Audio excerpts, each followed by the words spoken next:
Welcome everyone to Toonhounds, your fortnightly foray into all things animated. I'm Rich, and with me as always is the King Boo of my heart, the my one true nemesis, Spivsy. Hello. That was quite good. I went the gamut of both both ends of the spectrum. The Mr. X of the podcast. Yeah. How are you, my friend? Oh, I'm fine. Yeah, it's all Good. right. It's very, very windy outside today. So if you hear any weird noises, it's because there's 60-mile-an-hour winds outside. I think my bin's fallen over. We're at opposite ends of the country, I think. But you know, Britain is quite small. So if Spivsy is definitely having the same weather I am having. Yeah. It has only. We've only had one day without rain since the beginning of the new year. Yep, same here. Yeah, that is. It's crazy. Absolutely crazy. Yeah. It's like it's March. So yeah, and you know, yeah, it's because people who don't know, in England, we're actually surrounded by mountains on all sides, so it creates like a wind tunnel effect between Hull and Plymouth. So the wind just goes like straight through. It's yeah. And that one road that leads all the way. Yeah. The one that's mentioned in the Doomsday Book. Yeah, the one road. Interestingly, the road that I live just off of is mentioned in the Doomsday Book as a trade route. That's funny. Yeah, it's so it's Quaker land as well. So you're not allowed to have pubs. Yeah. So basically, we have lots of microbreweries. yeah. It's had that in Bourneville in Birmingham. Is a Quaker town where you couldn't sell alcohol on the weekends or on after a certain time of night. And I think they had to. I think they went to court about it, so they could actually be allowed to sell alcohol. I don't remember. It's something happened. We are talking about absolute bullshit because one of the things we talk about today, like, we're going to need like 5 minutes to get through it. Yeah. Well, let's just say we're talking about video game. It was going to be movies. Yeah, but then Netflix fucked us. Yeah. So basically, about 3 days before we were due to record, all the Resident Evil movies were taken off of Netflix, and just this one that is called Infinite Darkness, which is a series of 4 episodes. I don't know how. We watched one episode of that. I watched 1.5 and gave up. So you can tell which one we're not really that interested in. It's because the Capcom executives got word that we were doing this episode. Yeah. And said we've got to get them down. The Toonhounds, they're going to be watching it and they're going to be slating us. It's going to be a nightmare. Take them all off. Take them off quick.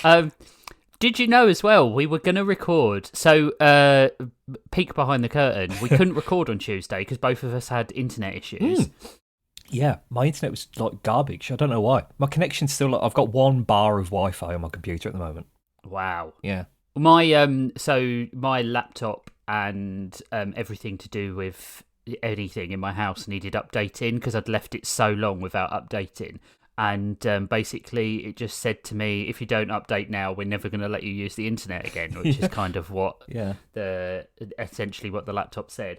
So so we just postponed it a couple of days. But we would have been recording on March 10th, Mario Day. Mario Day, Martin's Day. But it's serendipitous timing of this episode because Mario Galaxy comes out on April 1st. Yes. And Resident Evil has just released its masterpiece, Resident Evil Requiem. Yeah. Which is sold 3.5 million copies in its first week. It's the fastest selling ever, isn't it? Out of all of their games. Yeah. Absolutely insanity. Yeah, it's crazy. It's great though. I'm trying to see. It's great. How many Resident Evil games are there total? Oh, I don't know. About 15, I think. It might be more than that. You've got Revelations and Revelations 2. You've got Zero. There are a lot of games. Let's say 1, 2, Dead 3, Reckoning. 4, 5, 6, 7, 8, No, 9, 10, 11, 12, 13, 14, 15, 16, 17, 18, 19, 20, 21, 22, 23, 24, 25, 26, 27, 28, 29, 30. This is the 31st game.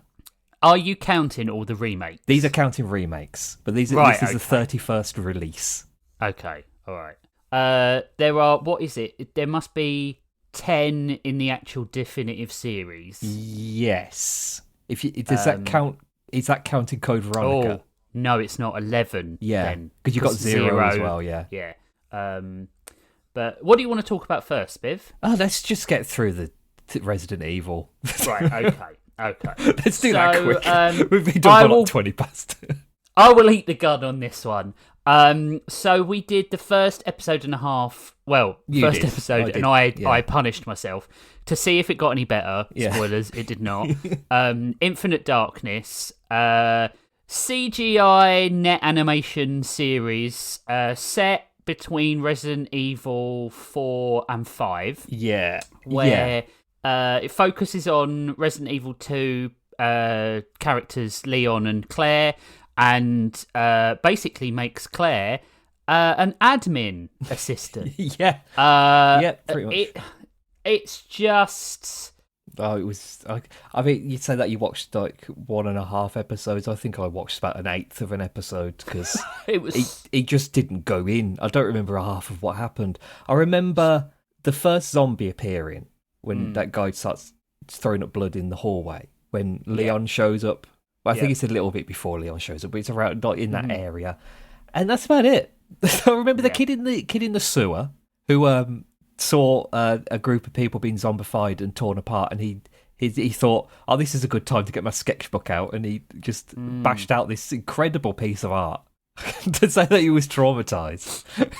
It was the thing is, Claire's whole agency in the episode is based off of drawing by a child refugee. Mm-hmm. It's ridiculous. Yeah. It's ridiculous. So she's doing outreach. Can we talk? Well, no, we'll wait. I'll wait about this subject. Okay. But let's get through the episode because it was so fucking shit. And, like, I think I've always said that things can be bad and still be entertaining. Yeah. Things can be great and still be entertaining, obviously. Yeah. But the worst sin a piece of media can have is being boring. Yes. And this was so boring. Yeah. I think the only way they could have made this more boring is if the zombies were doing taxes. Yeah. The thing that got me was that all the music in the episode didn't accentuate any of the drama that was happening. No, it didn't match anything that was happening. It was like they'd got elevator music. Yeah. Capcom had done some elevator music and put it to Resident Evil. Yeah. It was like the music that they put on the title screen of Resident Evil before you start the game. I would even say barely that. Probably the save box music. It was the typewriter music. Yeah. Although the save box music for Leon's section in Requiem is so Blade Runner 2049. Oh, really? So good. Yeah, that's funny. It's really good. So basically, Leon Kennedy is a hero after defending Ashley and saving her from Las Plagas. Yep. And this is set in year 2000, where a helicopter from the US, I don't know what they're doing there in the first place, is shot down over the country of Panamistan. Which is... So what happened? Did a 747 crash there, and all the air hostesses, stewards, made a country? City, yeah. It's so stupid. Panamistan. It doesn't exactly roll off the tongue either. No, it doesn't. No, Panamistan. Panamistan doesn't sound in any way. It's very West American. Asian. It sounds like yeah. I can't do my A's in that fashion. Panamistan. It sounds like a company has taken over a country. Yeah. Like Kokistan. Do you remember? Or Apollistan. Was it the Transformers cartoon that had that really racist name for a Middle Eastern country? I don't know what. Carbomia. Carbomia. Yeah. Oh no. I think it was Transformers. It was either Transformers bad. or G.I. Joe. It was some Hasbro thing. Man, I'm not surprised by that. No. So this helicopter is shot down over the country, and its crew are attacked. When it started, they showed someone being dragged away by a car. Yeah, they did. Yeah. On the monitor, I didn't understand what that was. Who was that? I didn't understand who those people were in that little that room watching the video feeds. And then when the the opening title started, and it's all like true crime documentary, Netflix style. That doesn't. I don't understand that, because that's not like indicative of what the show is. Yeah, it doesn't make any sense. That first opening bit doesn't make any sense. They land against orders, but there's some drone footage or satellite footage in that typical like green sort of night vision style of people attacking someone and then someone being dragged away tied to a car. And that isn't addressed in the whole episode. No, I don't know who that was meant to be. I couldn't tell. The person being dragged behind the car, was that meant to be a soldier or a civilian? I have no idea. Because I couldn't tell. I have no idea. Because the people there in the country seem to really not like the soldiers who were there, so I'm assuming there's some form of conflict happening. Was it this episode, or was it the episode I watched where they had the people hanging up? That's this episode, and one of them was chopped in half, yeah. Who was that? I don't know. I don't know why anything was happening, but I get this strong feeling that this is a sequel to another series that we didn't get to see. Oh, I think it's a sequel to Degeneration. Yeah, so I haven't got any of the context why any of this is happening. Maybe all this happened in the last episode. Oh, but I think the who was he called? The leader of the Mad Dogs unit. The Mad Dogs were the ones who landed in Panamistan to save another helicopter. That guy and Shen Mei, I don't think they are in the other one. I think they're new characters. That's really confusing. So, wait a minute. Let me just I'm going to bring up Resident Evil Degeneration and see what the characters are. No Shen Mei. No one. No one from... they're all new characters. But they seem like they're series mainstays. Yeah. Because you don't find out anything about them. Yeah, that was really confusing. So after this event where the Mad Dogs land to try and make sense of whatever fucking bullshit we've seen on screen, we jump 6 years later and Claire is working as an aid worker in Panamistan. And she is given a picture by a kid who... This was so just ham-fisted, really. It was so bad. She's given a picture by a kid and drops what she's doing to investigate whether or not they're... what do they call them in... they just call them zombies, BOWs? BOWs, don't they? They Owls. Bio-organic weaponry. Oh, yeah. Because they're being sold at the... by governments, aren't they? Yeah, so dumb. Because Mr. X or Mr. T, whatever he is in... No, not Mr. T. Mr. Y. I think Mr. X is the thing that stalks them through Resident Evil 2, and he is a bio-organic weapon. Because they're all in canisters, ready to be dropped on countries. That would be an interesting Resident Evil game. That's how they should remake Resident Evil 5. Do you think they will remake Resident Evil 5? It's 5's the one that nobody likes, isn't it? Is it 5 or 6? 6 is the one that everyone hates. Yeah. 5's the one that is set in Africa, so feels slightly problematic. Yeah, that's what I'm thinking of. Yeah.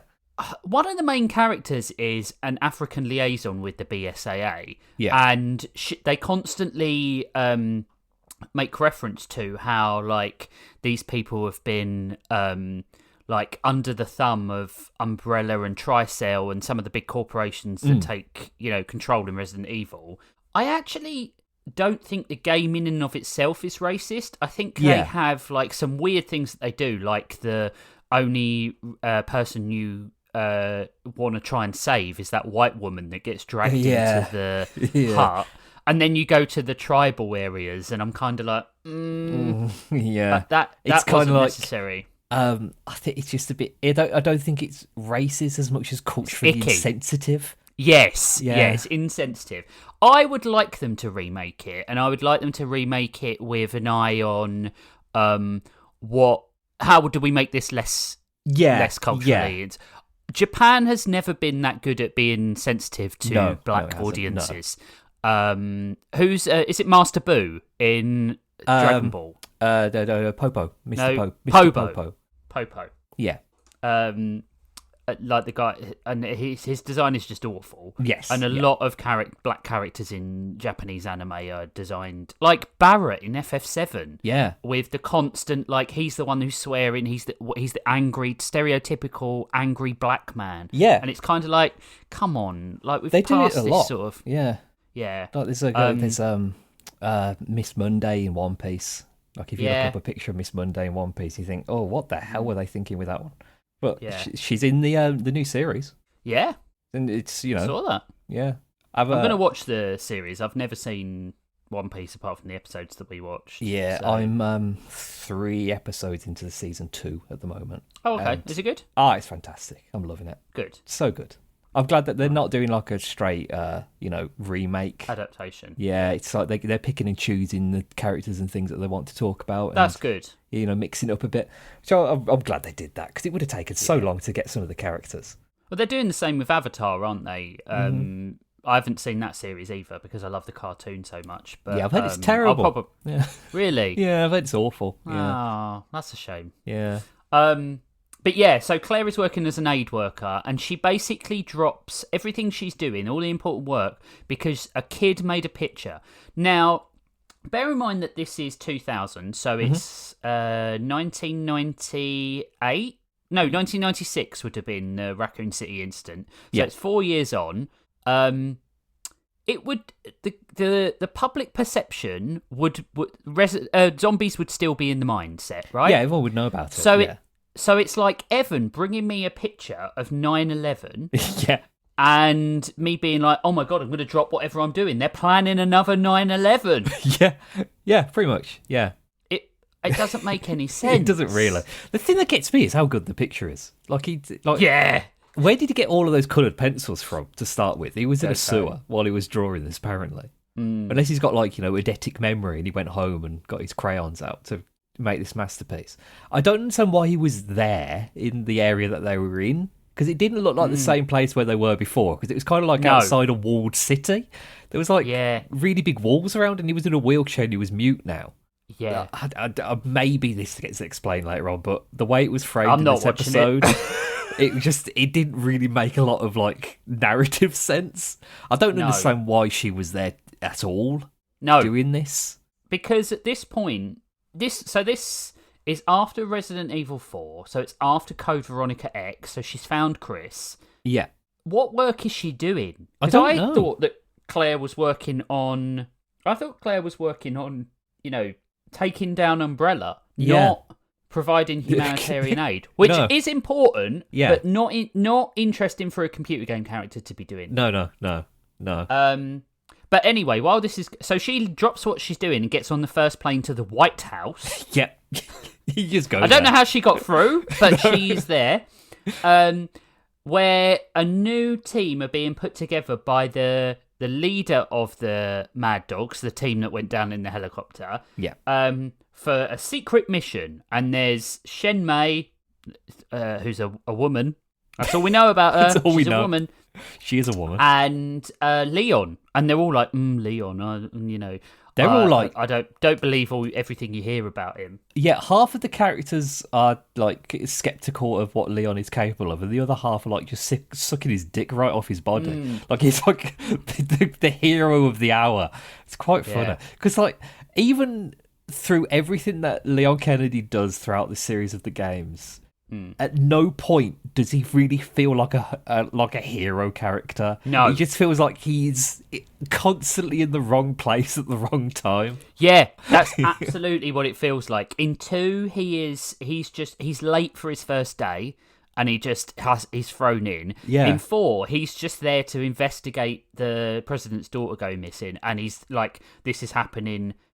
9 is the only one. Requiem is the only one where he's actively looking for the people who are doing things and trying to stop them. Yeah. It's funny. 6 I don't even care about. 6 is just total shit. So, but yeah, so Leon turns up at the White House as a zombie, of course, as a zombie terrorist attack happens. Yeah, who knows who sent these zombies? If you're looking for any explanation, we have no idea, because this first episode doesn't make any sort of link to that. They don't even seem that bothered at the end. No, not really. They seem a bit Did the president get turned into a zombie? I couldn't tell No. who that was because when she goes into that room and the guy's like dead on the floor when she shoots him in the head. I thought that was the president.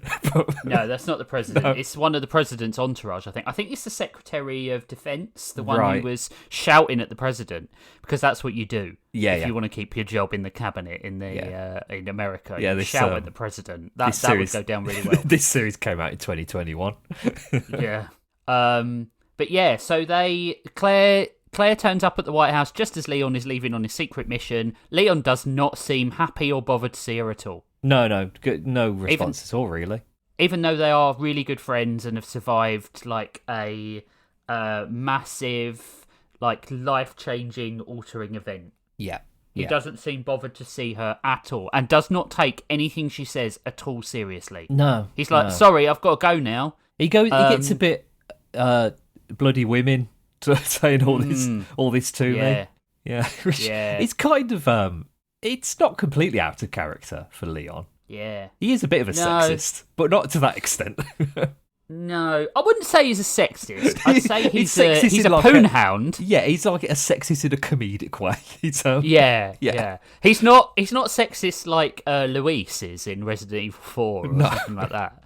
And that's basically the episode. They get on a submarine. Yeah, that's it. Yeah. It's so boring. It's really boring. And the animation is terrible. It's awful. I hated it. I hated watching it. I don't like things like this where it's a cutscene. It's made to look like a Resident Evil cutscene, but it just it's looks a shit. PS2 era cutscene as well. It's like there's no folds in the arms of the clothes or anything when they move their arms. It's almost like their arm, the whole jacket piece sleeve is a tube. That just moves. Yeah, there's no folding or texture or it's not good, Spiv. It's it felt like they didn't rig the faces. They just they rigged the eyelids and the mouths and didn't do anything else with the faces, which is really noticeable. It does remind me of the cutscenes of Resident Evil 2. Yeah. The original, not the remake. One. Yeah. I did like the background stuff. All the scenery and stuff was very... Like, Rachel looked over at what I was watching on the iPad and she was like, are you watching something for Toonhounds or are you watching the news? When the helicopters were going over and I was like, no, it's something for Toonhounds, but it's shit. She was like, that looks really good. And then someone came on the screen. She was like, oh, never mind. I don't know what you I think we're done with this one. Yeah. Do you want to give it a score? Oh, I don't really want to bother. Too. I don't want to bother either. It was boring. It was boring. It was boring and it looked bad. And I feel like it's not in service of anything to do with Resident Evil. Like no. I don't understand why in 2021, the year of our Lord 2021, they decided to make a prequel to Resident Evil 5. What was the point in that? No. 2021, like 7 was out by then, wasn't it? Biohazard had come out. Yeah. It's just really weird. So. I mean, looking through the episode descriptions, it doesn't look like anything happens. No. I don't know why they made this. 50% on Rotten Tomatoes, 5.5. Village was out by then. Yeah. Why did they do a prequel to 5? I don't get it. Yeah, it's just boring. It's boring. I find this really irritating. Resident Evil is such a simple franchise. Yeah. Zombies and action. Yeah. It's occasionally not fucking rocket zombies science. in a localized place. Yeah. Why don't they just focus on doing a horror action? Yeah, I don't get it. Yeah. Why? I mean, there doesn't need to be all this extra bullshit around it. It's weird, isn't it? Because the games managed to hit the right level between action and horror. Mm. Where it's different to Silent Hill, which is like proper survival horror. Resident Evil, most of the time, Resident Evil, you were kind of given an upper hand against the horrors. Yes, in some way. Yeah, they don't seem to understand where that upper hand comes from, like how much of an upper hand you need. Yeah, and they keep just making action movies for Resident Evil live action stuff and the movies, and I don't get it. I really don't get it. They did that Resident Evil Netflix series, the live-action one that nobody liked. The one that was based on the Wesker family. Yeah. Yeah, and they got that completely wrong as well. I don't get it. I don't know why it's so difficult. The one that's been closest is Welcome to Raccoon City. Yeah. The problem with that is that they just try and chuck every single thing into that one film. Yeah. So it's not just Resident Evil 1, it's Resident Evil 2, and it's part of Resident Evil 3. And it doesn't make any sense. The whole thing they need to do, and even someone new is having a new crack at making a Resident Evil film, and there was an interview with him and he was saying, I didn't even play the games. Why? Yeah, I hate that. Why? Yeah. Why? The guy doing God of War said that as well. He hasn't played the game. Did you see the leaked images? Well, I'd say leaked. They weren't leaked. It looked so AI. It looks terrible. It looks like Kratos is taking a shit in the woods. Yeah. And why is Atreus got so much product in his hair? Yeah, it's really bad. I think there were large parts of AI to that. There's got to be, or at least some kind of touch-ups, because it just does not look. It doesn't look right. Like Kratos' face is too small for his body. It's really strange. It looks like cosplay. It really does. It really does. I think they just need to make Resident Evil 1. Yeah, just put him in the house. Yeah. Put them in the mansion. They should do a remake of a movie of Sweet Home. Is that what it was called? The original one. Oh yeah. They should do that. Fun. Yeah. But like Resident Evil 1 has a really big, like really simple plot. Yeah. Like a team goes missing because they've been sent there by their boss to be a combat data for their new weapons that they are creating. It's a really simple plot. And then the other team go in and only 2 of them, well, 3 of them, I suppose, survive. Yeah. I suppose Jill's story is the canon one, isn't there? Because Barry is still around. So. Yeah. So Rebecca Chambers, fuck her. But she does come back eventually, I think. Does she? I think so. I don't think she does. I think it's because isn't she like Revelations or something? Is she? Maybe I'm thinking of somebody else, but I'm sure I've recognised the name Rebecca Chambers enough to like know what she's from. So, because she was in Zero. Do you know what I think is really strange about Resident Evil? They did the first Resident Evil they remade it in like 2002, like really early on, and then when the next time they tried to do remakes again, they skipped straight to 2. Like they thought, well, we already remade this 25 years ago, so there's really no point in us doing it again. People, people have got PlayStations still. They don't need another Resident Evil remake for the modern day consoles. So there is big talk that they are remaking Resident Evil 1. They should. Have you played RE remake recently? It's still good. Yeah, it's still really good. I got it for on PlayStation Plus for free, like years and years and years ago on the gold thing. You know, where they give games out. I got it ages ago on that, and it is a good game. I think it. Yeah. I don't know where I would rank it alongside Resident Evil, because Resident Evil, the first one, the original one, is so old now. It feels like it exists in a different timeline to me. Yeah. Like it's hard to compare the two of them to say which one is better, because they are just different games. Yeah, it's I remember playing Resident Evil for the first time and being blown away by how much fun it was. Yeah. And how big it was. It felt like one of those games that was like massive at the time. Yeah. And I remember also playing the director's cut and that awful music. Do you remember that? I do, yeah. That's what you need to put in the break. Yeah. Some of the music. But I think when it was remade, there is absolutely no reason to go back to the original. No, yeah. Unlike Resident Evil 2, which I think the original does a far better job of differentiating the A and B games. Yeah. Because the A and B games change massively dependent on which way you do it. And I think that's it was such a good system. And they never really replicated that very well in the remake. Resident Evil 3, the original, is much better than RE3 remake. Yeah, I've heard this. Yeah. I haven't played the remake. It's good, yeah, and you always feel like what they have upped is that from the start, Nemesis is fucking out to kill you. Yeah. It's really good, especially the first half. But they cut out the whole clock tower section. Like you don't even have to speedrun that game to get under 4 hours. You can just play it normally, which is a bit of a shame.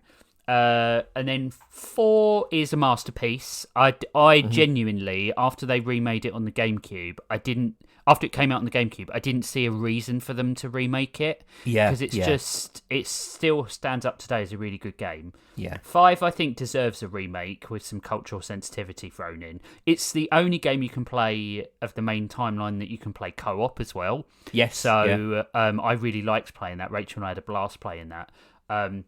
I used to really love running to the door really quickly and then keep tapping it so that Chris used to shout, Sheva, come on, Sheva, come on. And Rachel's like, will you fucking wait? I'm trying to blow this, I'm trying to get this crate or something. And then 6 was an abomination. Yeah. It wasn't horror at all, apart from the first Leon section. Village is great. Yeah, I need to play Village. It's on my list. I've got it downloaded, but I haven't played it yet.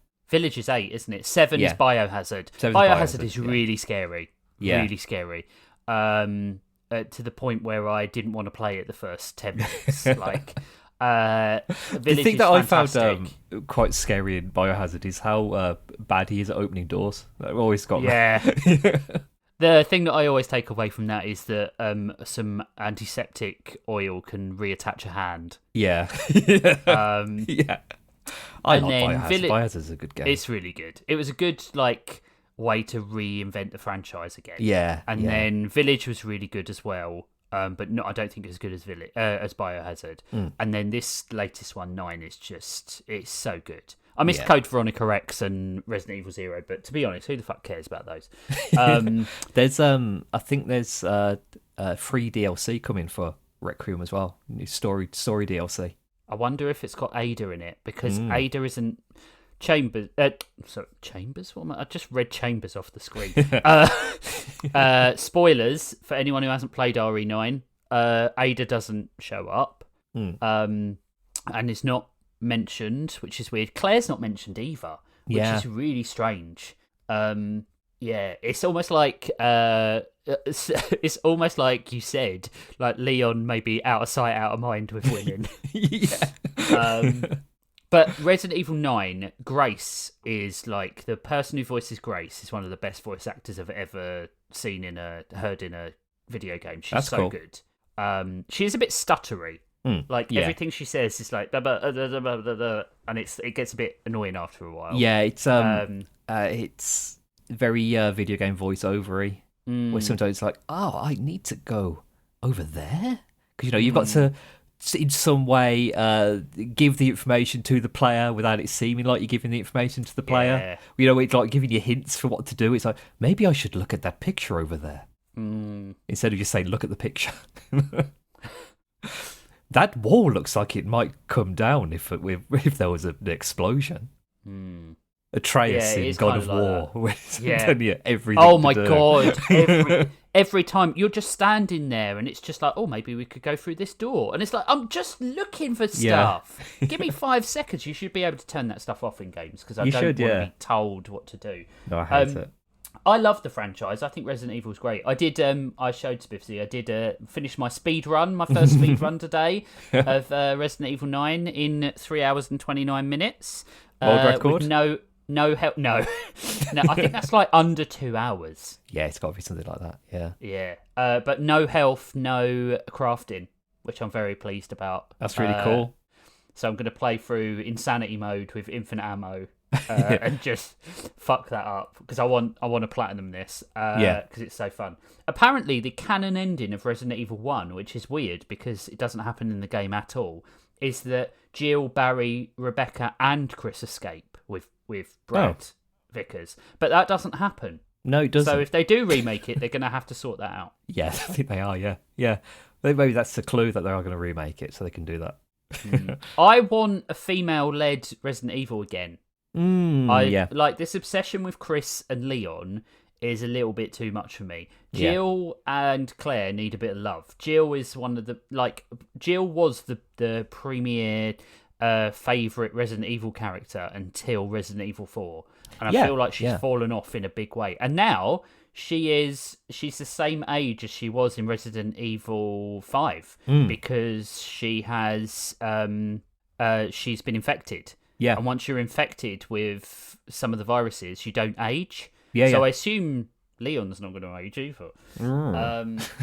Oh yeah, if you put Leon and Chris in a room and told me to differentiate between the two of them, I would have a hard time. Not telling you. Leon became Chris. Yeah. Which I don't love the action elements of Resident Evil as much as I do the horror stuff. I don't like him feeling like a superhero. Yeah. But simultaneously, it's fun to play when he's a superhero. So he's not as I wouldn't say he's as superheroic in 5 as he is in 9 as he is in 4. I think in 4 he's like backflipping and suplexing. Yeah. And he's not quite doing that. But he's also not a 51-year-old man, which is what he should be. 49-year-old man. It's 51, I think, isn't it? Is he 51? I think he's 51. 21. Oh, okay. Yeah. Cool. I'm just wondering now, because we've done Resident Evil. The next sort of thing that we'd have to do is Silent Hill. We'd have to do a Silent Hill. But are there any animated Silent Hill anythings? I know that there's some really bad movies. There are books. Yeah. But I don't know if they've ever made a cartoon. And I can't find anything. No. Which is that's disappointing to me. Because I think I probably like Silent Hill slightly more than Resident Evil. I think it depends. I'm more into the creepy factor. Yeah, the horror factor, the monsters and everything. Like, Resident Evil does have its fair share of spooks and spectres, but... Yeah. But you always feel equipped to deal with them, don't you? Yeah, and they're always very human. Right, there's always the human element, but I mean, like Silent Hill's got a pyramid head. It's Silent Hill 2 remake was one of the scariest games I've ever played.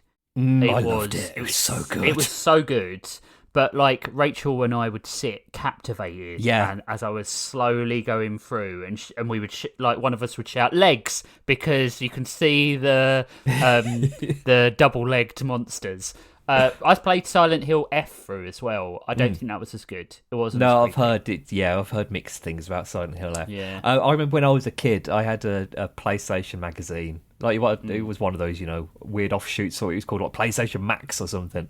Yeah. It had a double-page spread about Silent Hill 3 before that game released. Right. And I was so frightened by that double-page spread, I taped the pages together so I wouldn't accidentally see them. I loved 1. I think they should remake 1. Yes. 3's the one with the woman lead, isn't it? Is that The Room? Yes, the one with Heather. Yeah. Yeah. I've never played that one. I'd moved on from Silent Hill by the time that that one had come out. Or it's 4 The Room, but 3's the one with the girl who kind of looks like Ashley. I think. Yeah. The teenager. Yeah. Yeah, I think she's not the youngest one they've had in the series. Yeah. Well, I suppose until F. Yeah. Oh yeah. Because she's a schoolgirl. There is some really good body horror in F. Yes. Yeah. But I want to play F just for like weak. there's a lot of like Japanese mythology stuff going on. Yes, there is. Yeah. Like Kitsune and stuff like that. And lucky like temples and shrines. Yeah. I think you have to play through it like 3 times in order to get the true ending, and I'm never a big fan of that. No, I don't really like that sort of thing. Yeah, I want to be able to do it and put it down if I need to, not have to instantly pick it back up again. Yeah, apart from Resident Evil, which is what I'm doing. Yeah, speaking of that sort of thing, I tried playing Starfield again recently because I thought, I finished it when it came out and I never touched it again. So maybe they've had some updates and stuff that makes the combat a bit more fun. Maybe they fixed the stealth and stuff like that. And in that game, when you restart the game, you can take the same character and it's like you've gone back in time. It's like you go into like a new dimension and you're the same person, but you can tell people, I've already done this, I'm from the future and all this stuff, and it can change the plot and stuff. But I started playing it and I thought, well, I've finished the game once, so clearly I'm going to be a bit more like attuned to how the game works. I'll be able to get through it a bit quicker. So I went to do a mission. I didn't take any ammo with me, and I got through to the end of like where the mission ended with no ammo, and then more enemies showed up. I couldn't find ammo anywhere in the map where I was, so I couldn't fight anyone. So I just turned the game off. I've never played Starfield. It's not good. It's not good. That is a shame. Yeah. It's kind of like, it's boring a bit. I don't like when... I like the classic Castlevania style of boss fights. Like, give me enough ammo before I do... or enough stuff so that I can do the boss. Don't make me play like I played Final Fantasy VII for the first time when I saved all my Mega Elixirs for a boss that never came. Yeah. You know, I don't want to have to feel like I have to be cheap all the way through the game and hoard things that I will never use. Yeah, exactly. I want to be able to... Like, at all points during Resident Evil 9, I felt like I would probably have enough ammo. Yeah. I would have enough, apart from the grace sections where I felt genuinely terrified all the way through. That I didn't have enough stuff. But now I've got infinite ammo, so I'm going to take it out on every single fucking zombie I see. That's going to be cool. I'm going to burst them into oblivion. Cool. I love the franchise. Yeah. I thought this thing, was such a bastardized polar opposite of everything I love about the series. Boring. And I think it was boring. And I think genuinely... I think we're both on this sort of page. You can be shit, don't be boring. Yeah. It's like you can. We've seen it. You can even make a fantastic piece of media, like a filmic masterpiece, and it still be boring as hell, and have nobody want to watch it. The first thing that's coming to mind is The Irishman with Robert De Niro. Awful. Yeah. I feel like that about a lot of like. This film is amazing. Prestige stuff. Yeah. And it's just like 4 hours long, and you think it doesn't need to be this long. Yeah. And not in a 4 hours long Zack Snyder film way. 4 hours long in a pontificating, really boring way. Yeah. Like I think films like Goodfellas get way too much credit for what they actually are. Yeah. Like typically Martin Scorsese things where it's like it's 4 hours long. And it's like, but you don't have to make the film this long. Yeah, it's like this is sacrilege for an ex-film student to say. 2001 is one of the most boring movies ever made. Yeah, it's so slow. Nothing happens for half of it. It's just people floating around. I genuinely don't mind a slow film. When you think about it, like parts of the Lord of the Rings franchise are very slow. Oh yeah. But they're entertainingly slow. They're entertainingly slow. The slowness is in service of another aspect of the film. Yes. It's not it's not the 25-minute long opening of Star Trek: The Motion Picture of the showing us what the ship looks like. I don't like that film. No. I don't love that film at all. I know a lot of people do, but... Resident Evil ungraded. We're not even going to give it. I think it might be one of the worst things we've seen. Yeah, if not the worst, one of the most boring. It's definitely not as bad as Bad Cat. We had nothing to say about it. It's hard. It's impossible to review because it is so boring. Yeah, I'm glad that we just talked about the games instead. Yeah, right. Games are fun. I like games. Spivsy is now going to give you some Resident Evil Director's Cut music to sit through while we have a break. Enjoy. It's one of my favourite pieces of video game music. So have fun with that, and we'll be right back. Bye.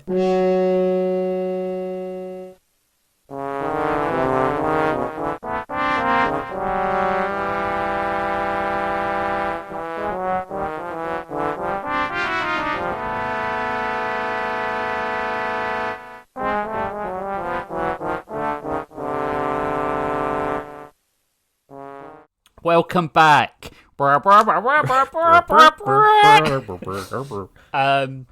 hope you enjoyed that. It's when I found it, we had a really good laugh about it, and how funny it is. It just doesn't match any tone of the game at all, or any tone of any game. No. Do you know what it reminded me of? The Sega port of Doom. The music in that, where it sounds like they're farting. Yeah, cool stuff. So now we're talking about the Super Mario Bros. Movie 2023. Yep. Don't search for Super Mario Brothers or just Super Mario Bros. Because that will direct you to the equally good Bob Hoskins film. Yeah, his greatest role. Yeah. I mean, I've got to be honest. I admire that man tremendously because he just gives his all to whatever. Even if he thinks the role is shit, he still does his best. Yeah. Well, he did his best. Yeah. So let's talk about this Illumination movie, because I think we have some opinions on it. Yeah. That it takes some of the shine off the apple. Yeah, it does a bit. Yeah. It's described as an Illumination movie is pretty much on the money. It is. Yeah. It's very Illumination. Well, Illumination has a tendency of safety where it won't rock the boat too much. Yeah, and it can be very formulaic in its approach to storytelling. Yeah, but this is like one of my like immediate thoughts on the Super Mario Brothers movie is that it takes the storytelling notion of the hero's journey, the 12 steps, the saves the cat aspect of storytelling, and removes half of it under the assumption that we already know who Mario is. Yeah. Like, most kids' films, even in the Illumination pictures of the past, there will be a moment where the heroic character does something heroic to tell us, this is the good guy, this is what they're capable of. Mario doesn't have that in this movie at any point. He doesn't do anything heroic. He isn't a hero until the end of the movie. Everything he does in this film is self-serving in some fashion, or because he just happens to be there. The most heroic thing he does in the entire film is pick up a coin and give it to somebody and say, there you go. Yeah. That's his heroic moment. I mean, because the reason they're financially motivated. Yeah. And I think that the message isn't the fact that Mario's a good person. The message is that Mario is a determined person. Yeah, he's got high willpower. He doesn't quit. Yeah. That's okay, but then don't frame that in the hero's journey. No. Yeah, it's just Mario just kind of he walks along and takes everything in his stride, and it's a great movie. I want to preface this at the very beginning. I really enjoyed this film. Yeah, because this is the first time you'd seen it. Yeah, I'd never seen it before. That's something that we need to let people know. Whereas I saw it opening day at the cinema with Evan. Yeah, I'd never seen this before, so I didn't even know what happened in it. Like, I had no context for any of it. All I'd seen was the original trailer that came out back when it came out. Yeah, with the reveal of Chris Pratt's voice. Yeah.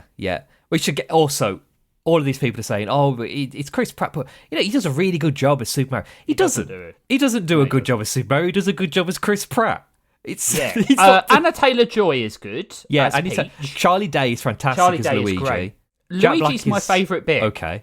Yeah, I think Seth Rogen's really good as Donkey Kong, even though he's doing Seth Rogen's voice. Fred Armisen is awful. Yeah, I don't like Fred Armisen at all, so I don't like him as a person or an actor. But if you're going to go so anti-type, then cast Charles Dance as Cranky Kong. Yeah, do something. Cast Patrick Stewart as Cranky Kong. Do something interesting. Fred Armisen is so... Yeah, you know, I agree. like... Yeah, he's like that in everything he's in. Yeah. I'm interested about the voices they're putting in the new one, because Benny Safdie is Bowser Jr. Brie Larson is Rosalina. It's wild to me that they're doing Rosalina before they're doing Daisy. Yeah, it's crazy, isn't it? And Wario and Waluigi. I'm hoping that they're just going to be in it anyway at some point. Yeah. Donald Glover is Yoshi. That's so funny. Luis Guzman is Wart. Yeah. And I think that's so good. That's really good stuff. I'm so excited for Wart being in the sequel. Yeah, because that might mean that he's in a game soon. Maybe, yeah. Do you know? I think it is so insane that Nintendo just doesn't make video games anymore.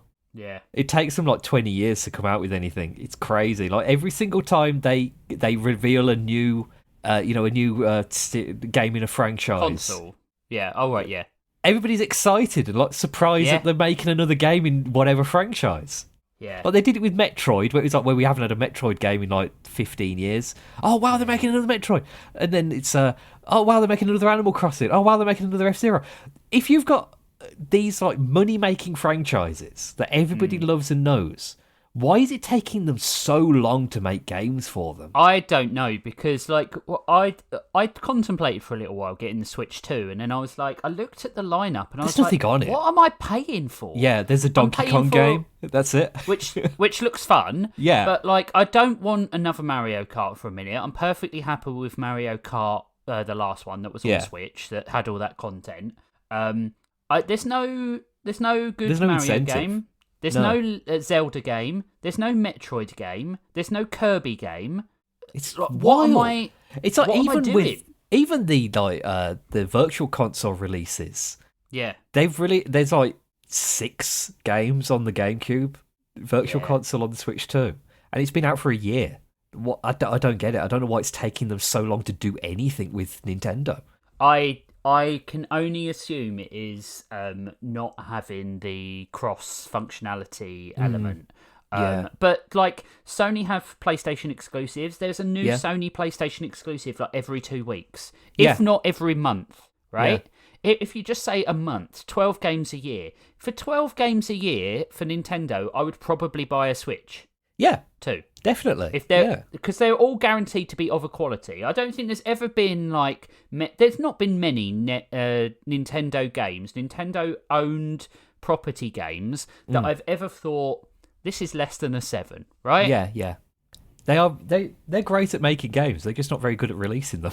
Yeah. I mean, apparently the new Pokemon. I've heard Pocopia's good. Yeah. Yeah, Pocopia. It's supposed to be quite good, but I just I'm burnt out. I was burnt out with Pokemon a long time ago. So, but yeah, I mean, maybe they're just pushing for It's wild to me as well that they're all people get a bit upset when you say these are kids games, but they are kids games. They're games made for children. Yeah, the length of time it takes between the release of the games, that's a childhood over. People who were 10 when Mario Odyssey came out, they'd be in their 20s now. Yeah, and how many games have they had? Yeah, it's weird. It's I've been playing the new Ratchet and Clank. It came out in 2021. Ratchet and Clank game, Rift Apart, great game. Yeah.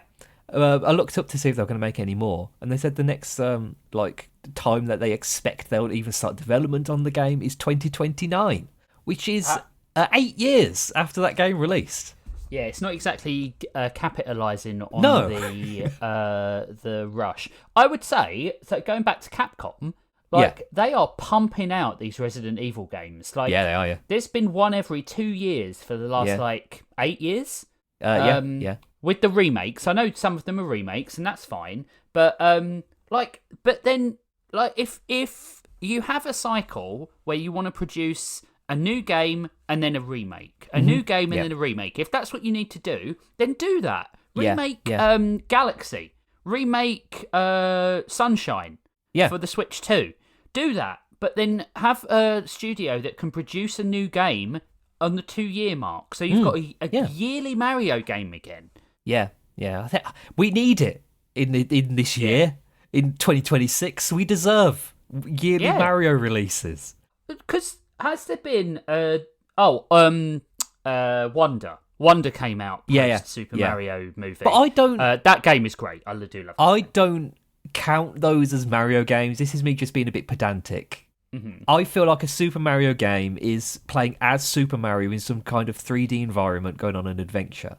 I think Wonder is part of new Super Mario Brothers, which is a different franchise. Yeah, I agree. It's not groundbreaking in any way, Wonder. No. Just much the same way that Super Mario RPG isn't really one of those tentpole... I love Mario RPG, don't get me wrong, it's one of my favourite Mario games, but it's not one of the tentpole Mario releases, 1, 2, 3, World, Sunshine... 64, Sunshine, Galaxy... Yeah, Galaxy 2, Odyssey, yeah. Why is there not an Odyssey 2? There should be an Odyssey 2, at least by now, surely.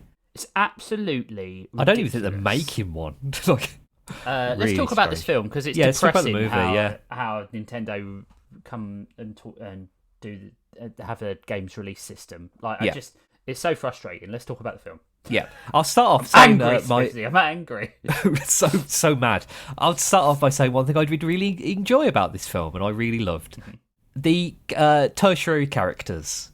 All the ones that they made up for this that aren't featured in any of the actual, canonicity of Super Mario. I loved his family. I thought his family was great. Yeah, I do too. I loved the whole big Italian family dinner aspect of the film. Yeah. I liked the dog, Francis. That whole scene was fucking hilarious. Really funny. Yeah, really funny. I thought it was a nice change of pace that they were attacked by a dog. And it's just not the sort of thing you'd usually see in a kid's film of them attacking an animal, throwing a dog out of a window. Yeah, that was funny. I really enjoyed that. I liked that Mario and Luigi look similar to each other and similar enough to the rest of their family, but not quite. They do. They look like a couple of freaks, to be honest. And the designs, both short. The designs in this film are really great. Yeah. I know they're based off the Nintendo designs. They did a good job of making it far enough away from the Nintendo designs to make it recognisably from this movie. Yeah, I agree. I really agree. They softened their features a lot, which is odd because they're already very soft features. They made them have texture, like Donkey Kong's fur and things like that. The clothes, scales on Bowser, they look realistic, but almost like you could touch them and they would feel like squishy. Does that make sense? Yeah. They gave it like a rubbery feel to it. Yeah. It had a sort of 3D but rubber hose element to it. Yeah. Like that sort of textured animation. Yeah, there were some moments in this, particularly when Luigi first lands in the Dark World and the dry bones are attacking. Yeah, I thought this movie, they could have made this in stop motion. Yeah. And it would have looked fantastic. Maybe they should have done that. They should have.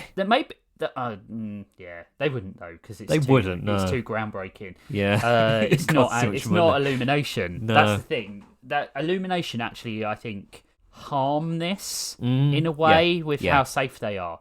The biggest element of safety that I don't think we've talked about is the fucking soundtrack. Yeah. I find the soundtrack borderline offensive.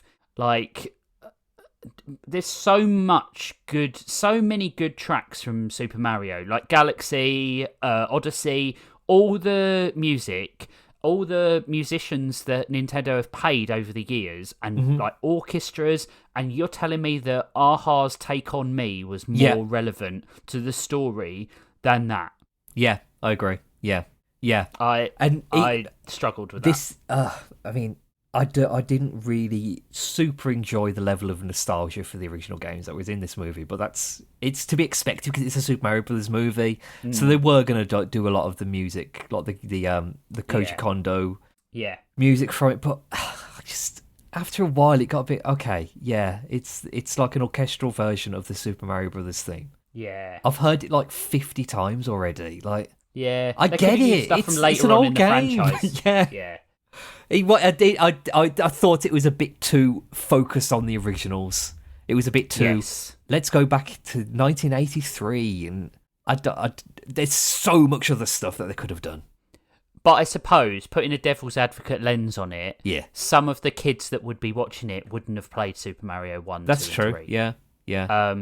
I did like the bit of nostalgia I did like was when they were trying to get over the roadworks element to get to their job, and they went on a side-scrolling. Yeah, some of it worked. I think some of it worked. That was clever. I think it worked when it was in service of the plot in some way. Yes, rather than just being like nudge nudge. Remember this? Like that bugs me a bit.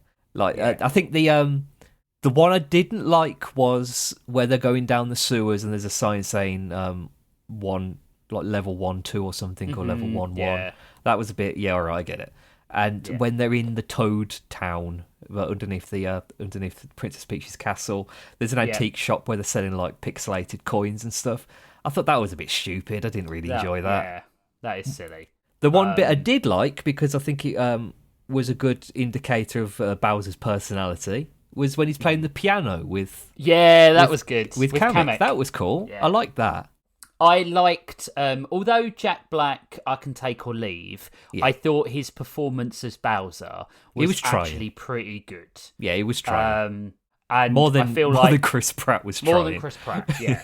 I mean, Charlie Day is the standout. Yeah, I think Charlie Day is Luigi. Yeah, his Luigi was so good. Yeah. I really liked where they took his character. I liked that he was the one who was kidnapped rather than Peach. I thought that was a really good twist, and I liked the fact that he was still like defiant and all those sorts of things. Yeah. And that he had lots to do. I liked that they gave him powers at the end. I don't think his powers were earned at the end. Oh no, absolutely not. In any way, because he just can just do what Mario can do after Mario has just spent an entire 90 minutes learning how to do all this stuff. Luigi can just do it. Well, he's just better. He's better than Mario. He's the better brother, yeah. Yeah. I do like that Donkey Kong changed white fur when he got a fire flower. Yeah, that was cool. That was fucking great. Yep. I like the power-up aspects. I like the power-ups. It was a really clever way of putting that into the movie. The aspects of the games that people who aren't from the Toad Town, wherever the Toads live, Mushroom Kingdom, where if they touch stuff, they can get powers from the stuff, but Toads can't. I thought that was clever. Yeah, I didn't much care for the Mario Kart segment. It was a bit egregious. I thought it was like in service to nostalgia rather than in service to the story. But I did like when they went to. I liked when what's the toad with the glasses called? I can never remember his name. In the games, it's Toadsworth.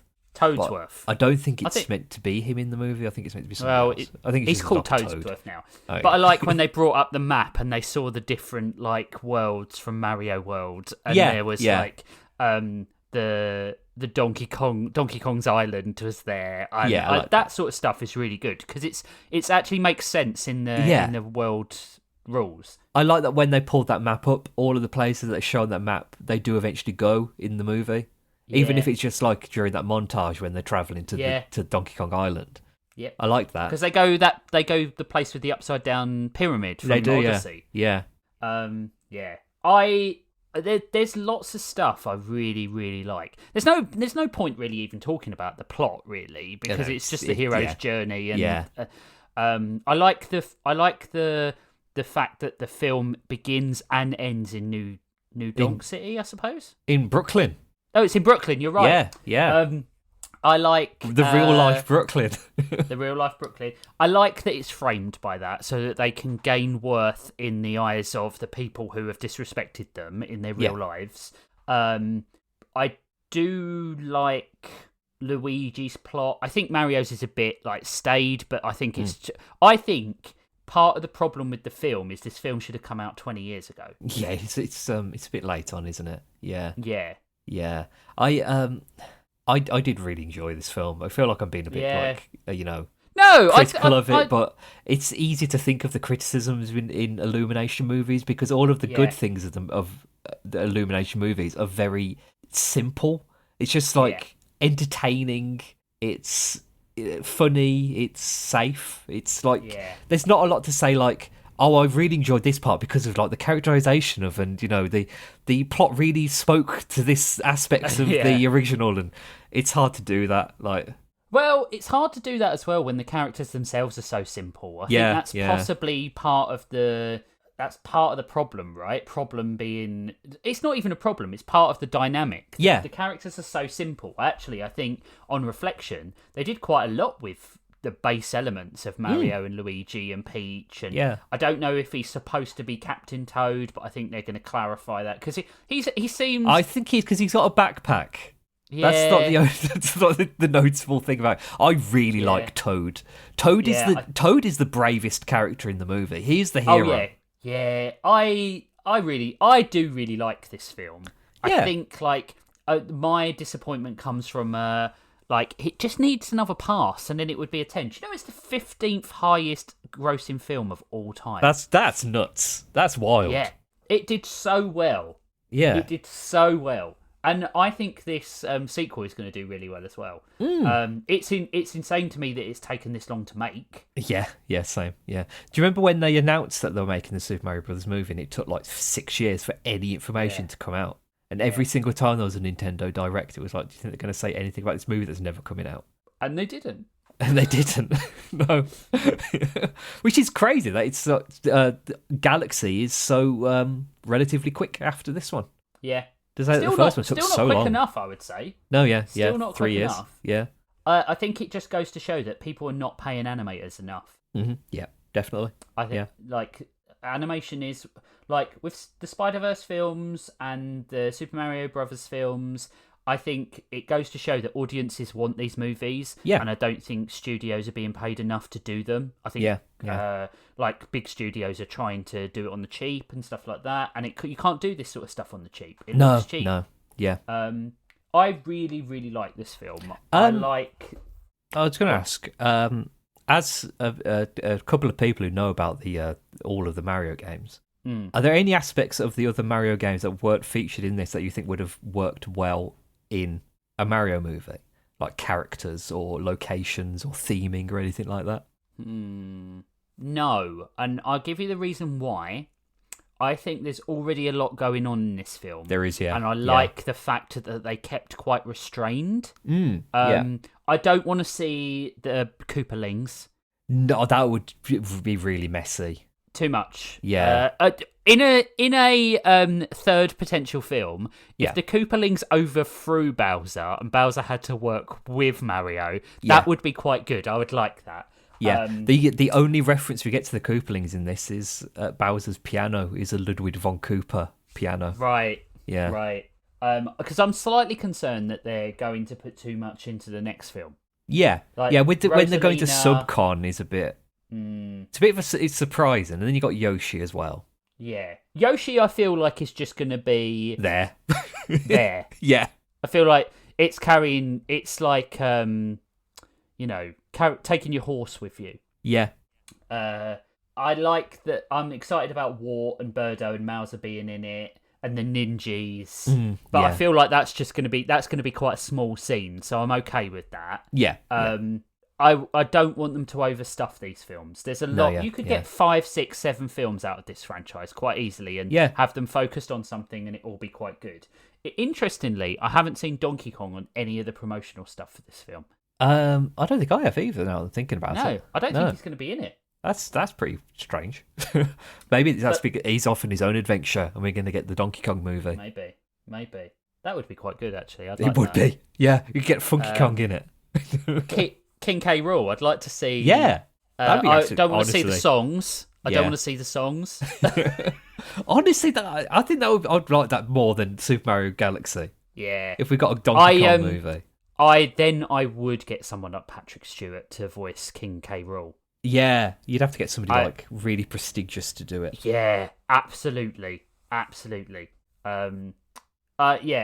really like this film. It has a bit of a soft spot because it's the first film I ever took Evan to the cinema to see. As well, and he loved it so much. Like he genuinely, I've got like videos on my phone from when we were home when we bought it of him laughing at the bit with Francis the dog, like just laughing with like tears in his eyes and stuff. And it's just like, I can remember like finding stuff that funny as a kid where you just could not stop laughing. And it was safe, but I feel like sometimes as adults we forget who the target audience is, and it's not us. That's true. Yeah. And for him, it was like, he doesn't care about like the soundtrack. He doesn't care that they use "Take on Me." He actually now will listen to "Take on Me" and think, "Oh, it's the song from the Mario movie." Yeah. And he's really excited for the new one because he was disappointed that Yoshi wasn't in the first one. But he was like, "Why has Bowser Jr. got a magic paintbrush?" And I was like, "Oh well, you're just gonna have to wait and see." Well, you see, in 2003 they released the game. But like, I do think it's safe, but I do think it did exactly what it needed to do for a first movie. Definitely, and I think kids now know who Mario is if they didn't know him before, and they love him. Yeah, that's the thing to me. They've made Mario for a new generation. Yeah, absolutely. And they've taken all the best parts and amalgamated it into this universe. And I think they're going to do the same with Galaxy. And then the third movie will come along, and it will hopefully be Wario and Waluigi, because I would really like that. I think it would be so funny if the third movie was Mario Tennis. Or like a Mario Sports adjacent thing. Mario Golf. And that's how they get Wario and Waluigi in it. Do you know what I'd like? I would like Waluigi and Wario to infiltrate and take over their identities. Oh, that would be so fun. In the real world, they go to Brooklyn. In the real world, yeah. And that everyone would be so funny. While they were in the Mushroom Kingdom, living it up, everyone thinks that Mario and Luigi have got like really weird and evil, and then they have to clear their name. That would be great. So funny. Because I would like these to lean really heavily into the comedy of them. Yeah. You could do Waluigi and Wario in the third one. Then you could have the Koopalings come and chuck Bowser off the throne for the next one. You could do so much. Yeah, with this. It's like a gold mine of possibility. You could do Wonder, or you could do Odyssey. Yeah, you could have the talking flowers. in the movie. Absolutely. Yeah. And like the nostalgia and the member berries and all that sort of stuff, it doesn't bother me as much as it doesn't bother me as much, I don't think, because I have come to the realization that like they have to get him in front of people who might not be as familiar as we are. Yeah. But after all that talk, I think it's like an 8 or a 9. It is a really good movie. Yeah, I really enjoyed it. I'd probably say it's an 8 because it's a 7 or an 8. I just have some issues with the plotting. Yeah. I don't feel like Mario is given enough of his own personality to exist as in this movie compared to how he exists as a media character, like as a franchise character. I feel like they were assuming that everybody just already knows who he is, which I don't always like in an adaptation. Yeah. I wonder if the second one is going to have the same problem, because viewing the trailer, I don't see what the internal struggle Mario is dealing with. But then we're talking about a game series that there's no internal struggle for Mario ever. No, there's not. No, he just goes on adventures. He's not a character. No. He is a player tool in a lot of the games. Yeah. So I wonder if it even matters. I'd give it an 8.5. Yeah, good movie. I enjoyed it. Good movie, really fun. If you haven't seen it, it's well worth it. It's got some really funny bits in it. Really fun bits. Yeah. All right, that's it from us. Have we got any emails? Yes, we have. I should have opened up my emails before. Sorry, have we got any V-mails? I think so, but we've got proper emails as well. Proper. The ones we get from V. I'm gonna let you cope with that. I'm not commenting on that at all. Here's one. I value all the emails and V-mails that we get. Here's a V-mail. It's called Collection Suggestion. Oh, another one. Yeah, another one. She's been on fire with these recently. Yeah. I've got to be honest. Yeah. Babies. Tiny Toons. The one where they are babies. Uh-huh. Have we done Tiny Toons? We've done Tiny Toons, but we have not done Looney Tunes Babies, which is a different show. All right. And Muppet Babies, right? Muppet, which is called Muppet Juniors. Muppet Juniors. The Tom and Jerry Children. Tom and Jerry Kids Show. Clifford's Puppy Days. DC Heroes Girls Babies. Do you know what? There's a really good episode of Justice League where they get turned into kids as well. Really good. Morgana Le Fay turns them. Mordred and Morgana Le Fay. No, Mordred decides that he doesn't want to follow Morgan Le Fay's rule anymore, so he makes everyone younger than him. It's really good. It's really good. Madagascar, A Little Wild. They are babies in this, apparently. I forgot the rest. You're welcome, Richard. CEO and unpaid intern V. That's the lore of the podcast. I think Tom and Jerry Kids Show and Muppet Babies. Jerry Kids. I had that on VHS. I think we should do them too, yeah. Tom and Jerry Kids and the Muppet Babies. All right, that's the next one on the list. Can we do the Star Trek Muppet Babies episode? Yeah, sure. Okay, cool. I have no horse in this race. No. We've got another email from V. We've got a V email. It's entitled More Things for Collection. Oh, okay. SpongeBob Babies. Wee Baby Bears and Yo Yogi. Yo Yogi is so funny. I mean, maybe we need a Baby's double bill. Yeah. Baby. Wait a minute, I'm going to write these down. Yeah. So, Muppet Babies, and Tom and Jerry Kids. What was the one? SpongeBob. There's a SpongeBob one, a Camp Coral, I think it's called. Yeah. And then Yo-Yogi. Yo-Yogi. Okay. Yo-Yogi I think it funny. is a bit criminal that we haven't done SpongeBob yet. We've done the movie. Oh, we did do the movie. The movie was fun. The movie was really fun. Yeah. Yeah, right, okay. All okay. Right, they're 2 collections. Babies 1 and Babies 2. Babies 1 and Babies 2. We might space those ones out a little bit. Yeah. We've got an email here from Malanite. Ooh. I looked up at the screen like I was going to look you in the eye when I said that. I don't know why. First time, long time. Oh, it says, good day, my hounds. First time, long time here. Okay. I wanted to touch on your conversation about Invincible. I watched the first season when it came out, and I remember not really being a big fan of it. I don't remember much of why, but I do remember a big piece I didn't like was the whole Superman but bad concept. Upon reflection, I think I probably bounced off of it due to my contrarian nature at the time. I found your discussion added a lot of context and subtext that I might have missed at the time, and it's got me wanting to go back and give it another shot. Oh, excellent. In that vein, is there any media that you two watched or read that you didn't like, and then were convinced to give it a second chance, and you found yourself really enjoying it?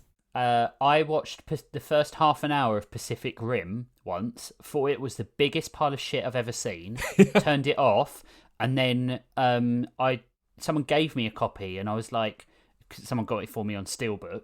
Someone gave me a copy, and I was like, oh, okay, thanks. Yeah. And then watched it again, and I absolutely loved it, and I don't know why. I just wasn't in the right frame of mind. Yeah. For me, the movie Raw, the French cannibalism horror movie. Okay. First time I watched that, I absolutely hated it. I thought it was terrible. Second time I watched it, I thought it was a masterpiece. I thought it was fantastic. Yeah. I think it was because the room I was in when we watched it, it was like 900 degrees. It was so hot in that room that I think the pain of the heat, the uncomfortableness of the heat with the uncomfortableness of watching that movie, and it ruined it a bit for me. But then I watched it again, and I loved it. I mean, I'm surprised by the fact that you watched a horror and you hated it. Because that doesn't sound like you at all. Are there any that you've had the opposite effect on? And I will go first with this one.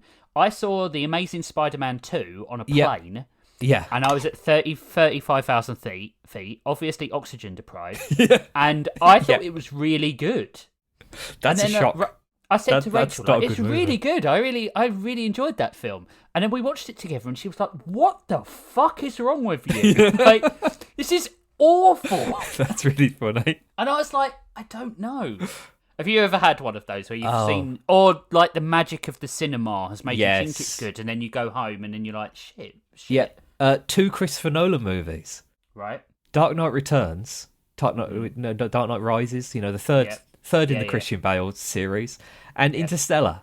I thought Interstellar is a good pick. When I saw Interstellar at the cinema, I saw it in IMAX 4K. Looked incredible. An amazing experience to see that in the cinema. Yeah. Watched it on whatever streaming service it was on at the time, probably boring. Netflix. So boring. Nothing happens. Yeah. It's just him crying for 20 minutes. Yeah. Oh, it was awful. But yeah, those are my picks. And the Dark Knight one was saw that at the cinema, thought it was really good. Then spent the next week thinking about it before going to sleep, and gradually fell out of love with it and have never watched it since.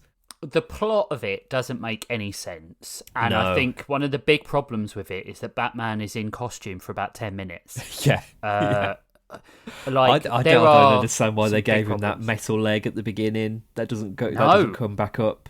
No. He manages to survive having his back broken through meditation, which I think is a bad message to give anything. Yeah. Yeah. Talia just kind of shows up and ruins everything. The Bane plot doesn't make any sense. No. It's an extension of the whole ferry thing, Staten Island ferry thing on in Dark Knight, with the people in Gotham have got the detonators but they don't know it, and it's like, why? Yeah. Why? It doesn't make any sense.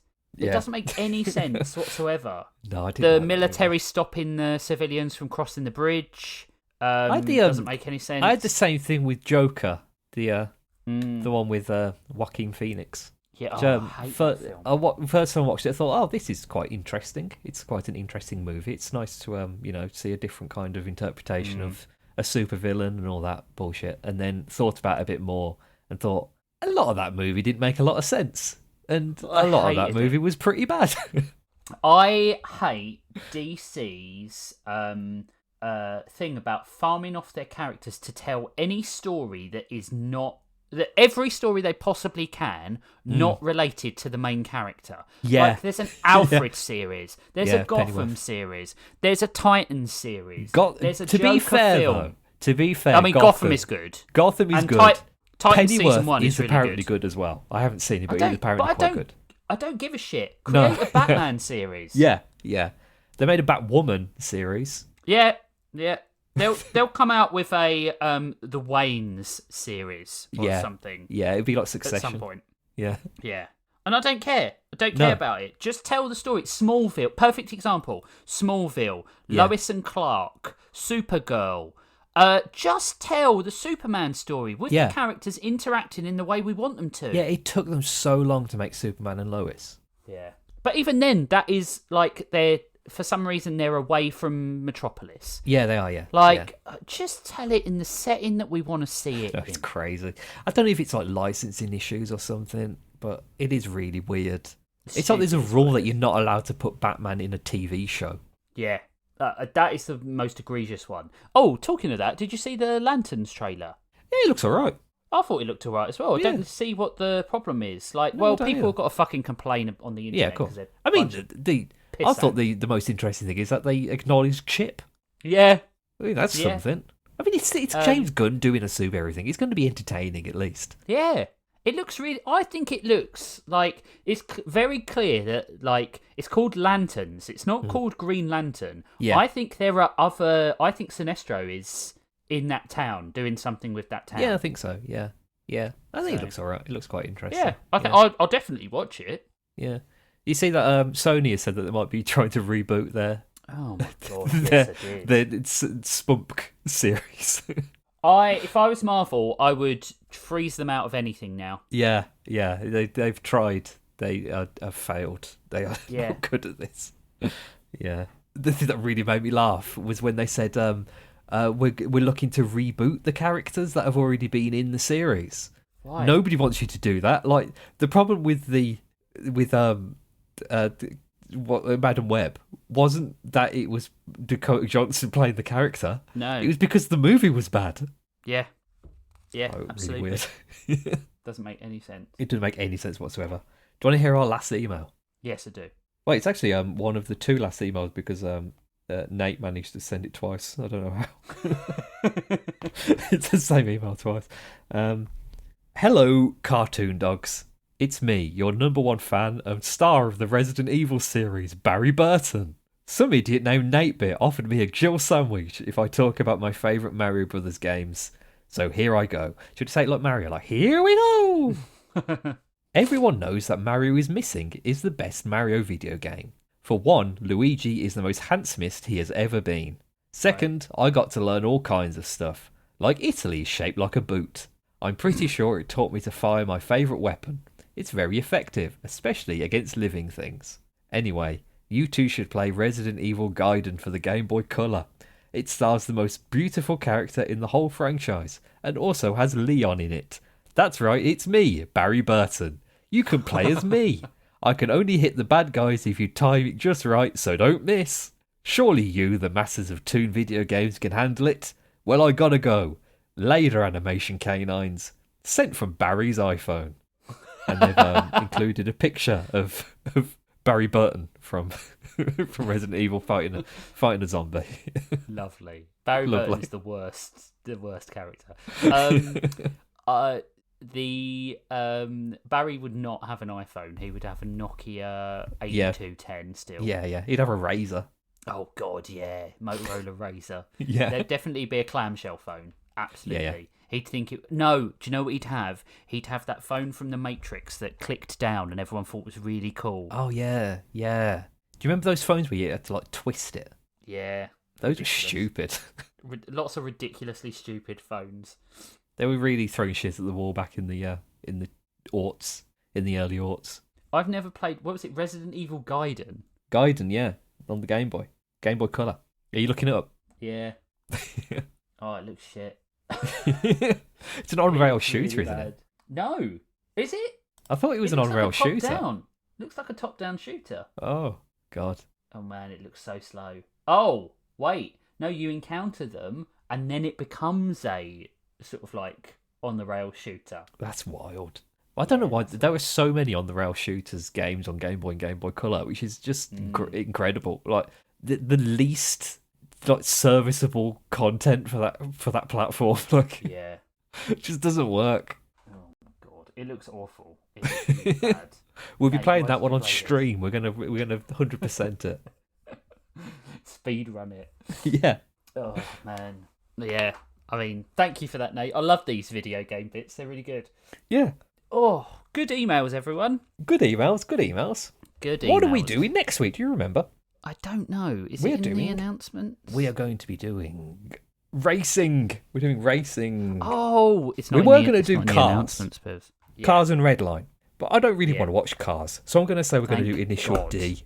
Initial D and Redline. Yeah. Okay, I'm writing that down. Write that down. Initial D and Redline. We're at the end of the announcements, so we need to...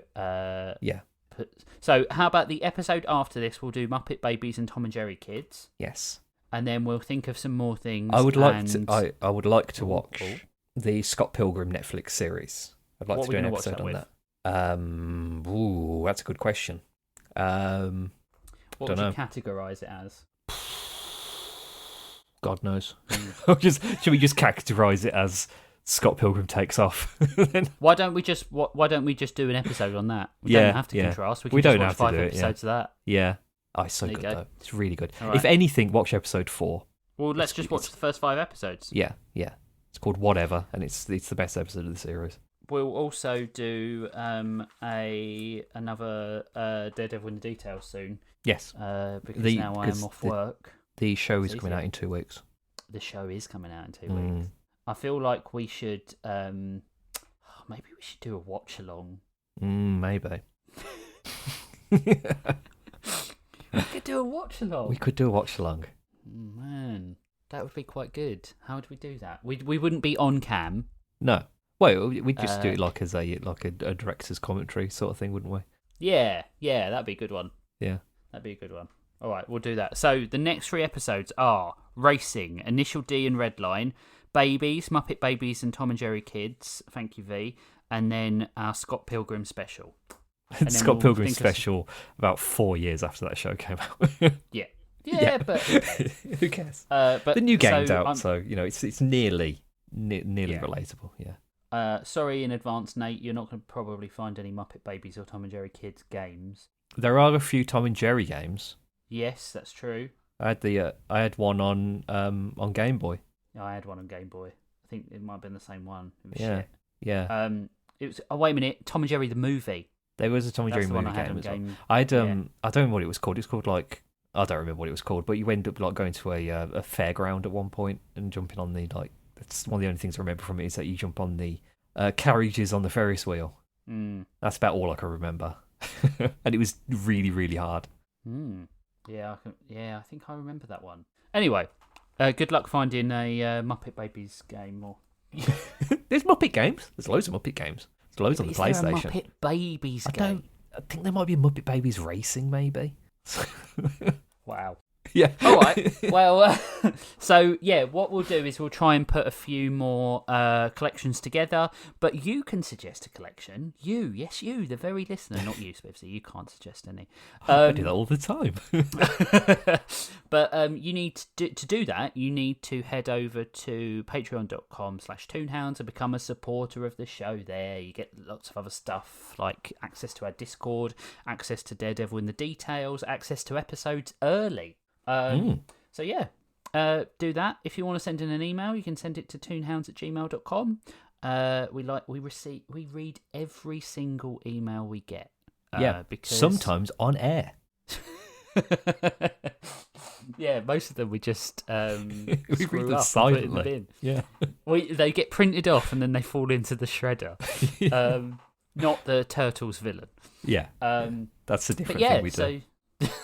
It's all related. Thank you for listening. As always, this is a blast to do. If you want to get involved with the show, then you need to either become a supporter or email us. Please do that. Watch along. Let us know what you thought of some of the things that we've watched the last few weeks. Just keep on tuning, everyone. And keep having a good old time watching cartoons. Yeah. I'm off now because I'm going to go and start my insanity run of Resident Evil 9. Nice. Now I've got infinite ammo. Take care of yourselves and each other, and we'll see you in 2 weeks. We'll see you in 2 weeks, is what I just said. See you in 2 weeks. Start saying that more often. See you in 2 weeks. Bye-bye. Bye-bye.